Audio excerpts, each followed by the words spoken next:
So hello, everyone, and welcome to the fifth Learn from Leaders, which is based on my book, Leading Global Diversity, Equity, and Inclusion, which is now available for pre-order at your local bookstore, at Barnes & Nobles, and at Amazon. In June, I talked with Mark McLean, who is the head of Diversity, Inclusion, and Wellbeing for M&G, and he's based in London. And Mark discussed how he addressed LGBTQ inclusion globally, even in countries that were not LGBTQ friendly. In July, we heard from Alain Maurice, who is the SVP of Energy and Resources for Sodexo. And Alain spoke to the first principle in my book, Make It Local, to advance and how he advanced women in Saudi Arabia. In August, we heard from Rishi Gaur, CEO of Theobroma India, and Rishi spoke about the second principle in my book, Leaders Change to Lead Change. And in September, I talked with Kristen Anderson, former Chief Diversity and Inclusion Officer for Barilla, about the third principle in my book, and it's good business too. She described how they develop products for their customers with disabilities. The fourth principle in my book is go deep, wide, and inside out. And organizations are comprised of interconnected systems, and these systems work in concert with each other. And as such, diversity, equity, and inclusion really needs to be infused into the processes, into the policies and structures throughout an organization. The fourth principle considers the importance of embedding DEI wide through thoughtful governance and strategy frameworks, deep through local champions and allies that seed diversity, equity, and inclusion in the organizational culture, and inside out by integrating diversity, equity, and inclusion into internal systems and by engaging the external ecosystem. Now, this month, I have the privilege of talking with Peter Brown, Group Vice President, Digital Platforms Agency at Charter Communications. And Peter is going to share how he embedded accessibility into the product design and delivery and at all of the touch points. And this example is even more relevant as October is National Disabilities Employment Awareness Month in the United States. So welcome, Peter. I am absolutely delighted that you can join us today from Denver, Colorado, where I understand that the weather is quite beautiful right now. So happy to have you. Thank you for having me. It's a pleasure to be here. So Peter, before we get started into some of the things that you did, if you could just share with the viewers a little bit about your role at Charter Communications and how you came to this current role. Sure. So my current position is to run what we call the Digital Platforms Agency. And that is it's a full service agency that almost acts like an external consultancy. So everything from design and accessibility all the way through front end and back end development. Our team can come into really any group across the company that needs assistance building a digital product or even a physical product and help bring that from ideation all the way to market. Awesome. And so did you do other roles at Charter Communications prior to this, or did you? Yeah, so I came on board first to build a design team. And so I started here almost 9 years ago, really prior to this company building a lot of our products and services, or products, I should say, in-house. And so I came on board, built a full service design organization, and that's really grown across all the different lines of business. And now my role is more encompassing with a full set of delivery, meaning design all the way through development and launch. Yeah, so we're going to get into that because I think it was fascinating to hear about the composition of your team and what you did. So I guess, the fourth principle in my book that I mentioned is go deep, wide, and inside out. And in order for diversity, equity, and inclusion to be sustained, you really need to embed it at all the touch points in all the systems and processes. And as well as the external ecosystem, can you share how you designed your products to be accessible for people with disabilities? Absolutely. It's been a long journey for us. And we started our accessibility team back in 2015. And at that point in time, we were very inexperienced with building products and building products in an accessible manner. So we started small.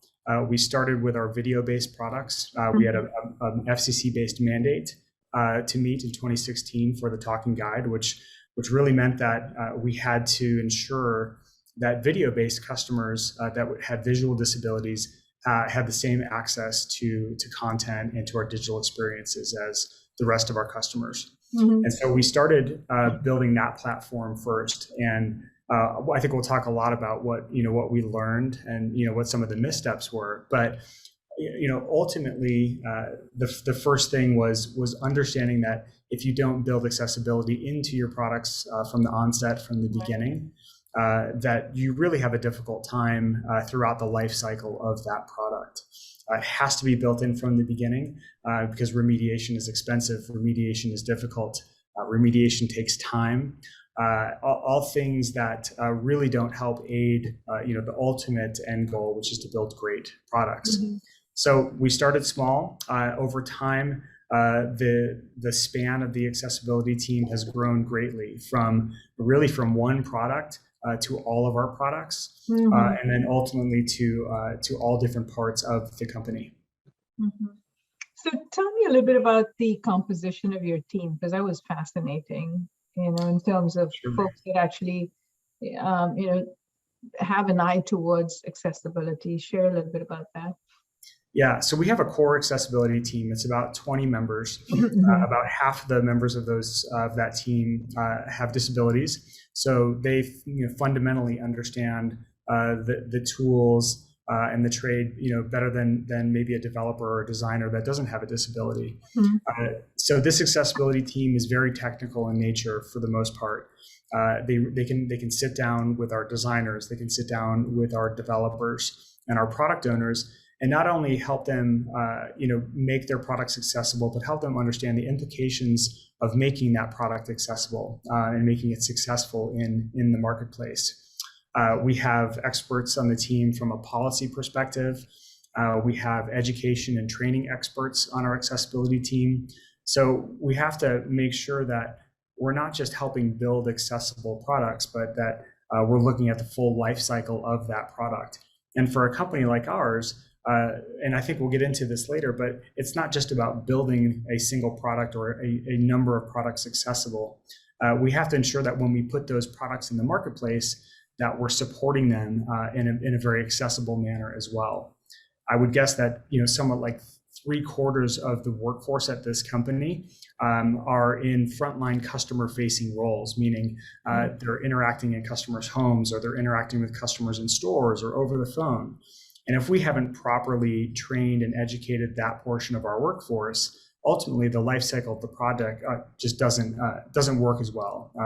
There's failure points that you wouldn't imagine. So that's been the most important for us as we've grown this team over the years. That's great. And you mentioned when you talked about sort of embedding accessibility at the onset rather than remediation, which is expensive. Can you give the viewers an example of that, what that might look like? Sure. I mean, when we started this team, we were really building accessibility into existing platforms. Uh-huh. And as a company that has multiple digital touch points, like many companies do these days with their customer base, when you look at a website or an application and you test that website or application to better understand how it fits within the accessibility landscape and the different rules and guidelines that we like to follow, you can very quickly understand that if you don't start with it, that having to remediate individual pieces of a website or strip it down to its bare bones and have to really go through every section or every page, every different portion of a feature or tool set can be incredibly expensive. And when you have a company that's moving as fast as we are from a technology perspective, any point in time at which we have to slow down a product in order to fix it, we're missing an opportunity to make a better experience for a customer, overall. And so it's a really crucial piece. it's not that it's free to build accessibility in from the beginning. There's certainly a cost associated with that as well. There's an investment there. There's an investment in the team and the training and the processes that we put in place. But it's absolutely much cheaper than remediating over a longer period of time. Yeah, so the reason why I picked your story to highlight it in the book is because it just so perfectly sort of exemplifies this principle that I talk about going inside out, right?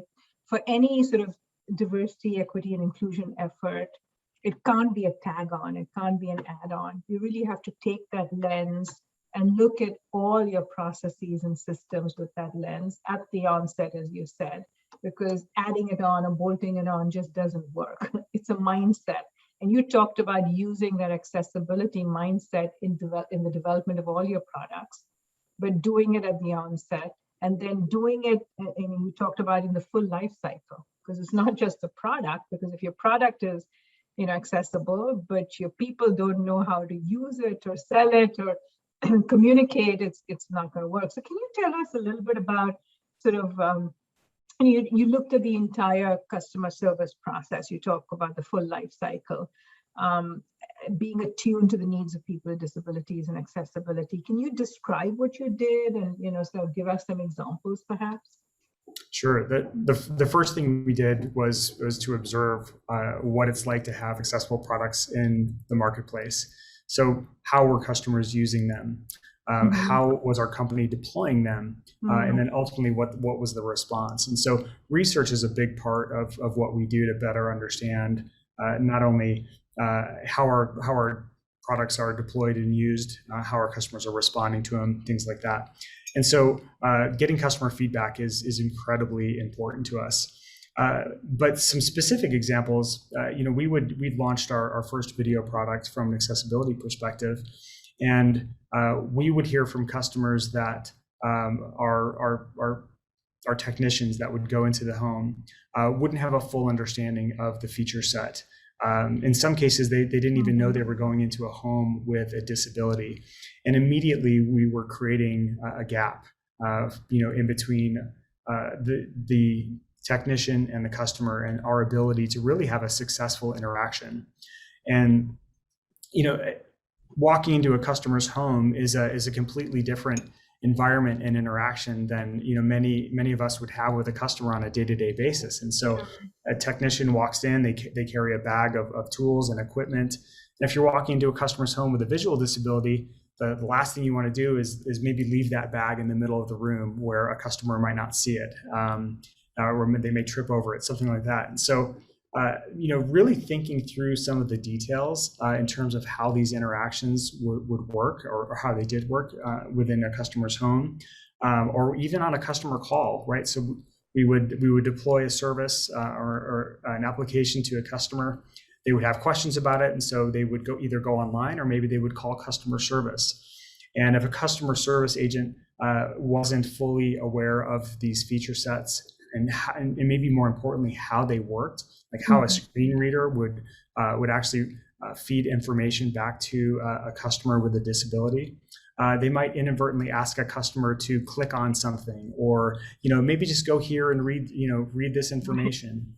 And in fact, that may be an incredibly difficult task for that customer. So the empathy and the understanding that's needed from our frontline staff is incredibly important in the overall success of the product delivery cycle. That's great. Yeah, I mean, I think what you're highlighting here is sort of the observing, the listening, the learning, the research, right? And the fact that it doesn't just stop with the development of a product. It extends to that external ecosystem, to your customer's home, because your product can be really good, but if you have an accident in someone's home that's not cited, right? I mean, it's sort of there's a risk factor, but also your product is only as good as the customer service representative and his or her interaction with the customer. So that's awesome. That's great. So you talked about sort of missteps and lessons learned. Can you kind of, through this process, can you share what, and where you might have sort of course corrected a little bit? Sure. I mean, I think, first and foremost, we're learning every day how to be better at Yeah. this. I think every year this team has gotten a better understanding of how they can really span their influence across the company. And Mm-hmm. so, I think early on as a young team, as I said before, we were primarily focused on the things that were closest to us as a Right. product organization, the things that we could impact immediately, which was the code and the design. Like I said before, I think we got good at those tasks pretty quickly. I have a design background, and so I had an innate desire to really understand the interaction. Like how does this interaction really differ for a customer with disabilities? How do we really understand the impact of color and typography, and Right. how a screen reader is going to relay information in a different manner than a desired manner than if we were just reading through a website, and how we can create efficiencies for different types of users. Not every visual disability, for example, is the same, and so how do we really understand the different types of impact? That came very naturally to the team, and I think very naturally to me as the leader of that team. But ultimately, we learned very quickly that we couldn't stop there, and we really had to better understand and how to. We had to understand the rest of the company and how to hold the rest of the company accountable, and how we could actually get them to understand the culture of what we were trying to build, Mm-hmm. not just the process and not just the product. That's right. And one of the things we learned, I think, really, really early on is that we had not just a customer base, but we had an employee base as well. Mm. We had an employee base with with a set of disabilities and a set of tools. So here we are focused on our customers, and we've Right. hired this amazing team, but wow, we have to make everything within these walls accessible as well. Whether that's the physical environment, whether that's the digital environment, and in many cases hundreds of different tools we use on a daily basis. Mm-hmm. So that's been a really amazing learning curve for the team as well. Yeah, that's great. I mean, you talked about sort of the sensitivity that came naturally. But every time I've talked with you, talk with so much sort of passion about this particular topic and what you've done, and you have a design background. But how did you develop this sort of passion and sensitivity towards accessibility? Was it? That's a great question. I think um, you know, early on in my career, I was lucky to work with Eric Weinmeier, and Mm. he is if you know Eric, you probably know him well, but he's a blind climber and adventurer, and Wow. motivational speaker. He lives here in Colorado. I had a chance to meet him and work with him on a number of different projects Awesome. early on my career. So he hired my team to build some websites. His personal website. I got a chance to race with him in some Cool. disability-based adventure racing. So I really got to Wow. understand early on what it was like, not just interacting with digital tools and having a disability, but also interacting with the physical world in the day to day. And so that was the first big piece for me. I also had two daughters with disabilities, so we deal with that on a daily basis, and that's certainly something that keeps me obviously tied to it, not just at work but at home. And it's very inspirational to watch them go about their day to day and be amazing human beings. That's awesome. That's great. You certainly have brought a lot, and you talked about changing the culture in an organization. You're absolutely right. This is not just about product or process or a service. It is about changing the culture internally as well. And I think so often, companies will develop these products for an external market, but forget the employee piece. And Mhm. unless you have your own house in order, you can't sort of project this with credibility to the external world. So I think that's a really, really important point there. So I guess the question I'd like to ask you is, I mean, I know there's a lot of things that you're very proud of, but what is something that you're proudest of in all the work that you've done, which has been just, amazing because it has changed people's lives and really impacted it in a positive way. So. I think ultimately, building the team Mhm. and supporting the team is always my favorite part of the day to day. I love the people that are on board here and that are dedicated to the work. The people portion of my job is always the best piece. Sure, we create great products. I can certainly talk about products we've launched specifically for customers with disabilities. Like those are all highlights, but I think at the end of the day, it's the team. It's all about the team. Yeah, and you said, a significant portion of your team are actually people with disabilities that bring a very different perspective and keep, influencing the learning for the rest of the team. So that's terrific. That's right. Awesome. And, just talk to me a little bit about the impact on the business. What has been the impact on the business? Yeah, I think that's something that we're working to measure ultimately. And we definitely spend time talking about it as we're trying to grow our influence. But, if you look at just the basic math, I mean, we support 30 million households or customers across over 41 states at Charter. And, the basic back of the napkin math says that, we probably have 6 to 7 million households that have users of our products with disabilities. And there's no question in my mind that the number of homes passed, the customers that we could touch within our footprint, that number's even higher. And so there's truly business impact into creating products and services that are accessible. There's also even just looking at the potential disabilities and aging customer base or user base anywhere. I think there's a tremendous impact to really understand how to build something from a universal design perspective, and understanding how creating something in a very simple fashion from a user experience perspective and really understanding your user is going to make it most likely a better experience for all of your users. So I think it's just a really good way to look at product design and product development as a whole. And I think it can benefit the business and really impact the business in big ways. Yeah, that's terrific. So, looking at it from the user experience, and clearly you're impacting or improving the quality of life, not just of the aging population, not just of people with disabilities, but everyone, because everyone can benefit from these innovations. So that's terrific. That's right. It's wonderful. I think I just am so proud that I'm on the External Diversity and Inclusion Advisory Board at Charter Communications, because you folks do some really excellent work in this space. So thank you. Thank you. So I guess just two closing questions. I guess one is, with hindsight, is there something you would have done differently? And then the second is, any sort of closing thoughts or advice that you have for people in this space.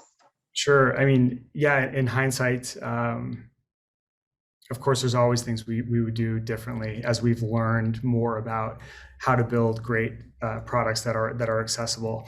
I think, ultimately with our first product launches, we would have focused more on the end-to-end customer experience. There's no question about that. Yeah. Did we have the resources at the time or the ability to do so? It's hard to even remember. We were moving so quickly, but that's really the big piece. I think it took us a couple of years to really understand how broad our practice needed to go across the company and how deep we really needed to focus in certain areas. It's just, there's nothing more crucial, I think, to great product delivery than really understanding that full life cycle. So that, I think that's really what, if we went back in time, we would really focus more end to end. That's great. Any words of advice, closing thoughts that you have? Sure. I mean, I think to me, being in a technology space and working for a technology company it's an amazing place to make an impact from an accessibility perspective. And I think, ultimately, technology is an amazing equalizer for people with disabilities. And any company that's designing and building software absolutely has an obligation to use that technology, to use that power for good, because of the amazing impact that it can make. As we've seen products and devices, over the course of the past 20 years or so, change so rapidly and be so accessible and approachable. You have to think through all of those different pieces and the details and how they work and how they impact individual users in order to make a really great holistic experience. So I think we all have an amazing responsibility if we're in a technical field to really understand these things and to really understand how we can impact them and how we can help change lives. That's awesome. Thank you. That was a wonderful closing thought, a call to action. So really appreciate it.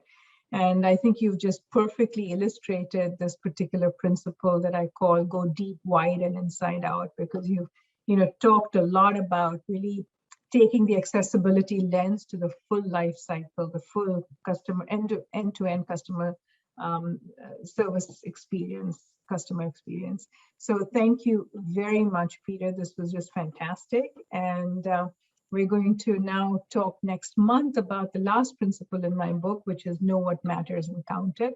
But really appreciate your being with us today and sharing your insights. I think this is going to benefit a lot of people who do this work and really sort of amplify the process of really embedding accessibility at every point of the customer experience. So thank you. Absolutely. It's my pleasure. Thank you so much. Take care.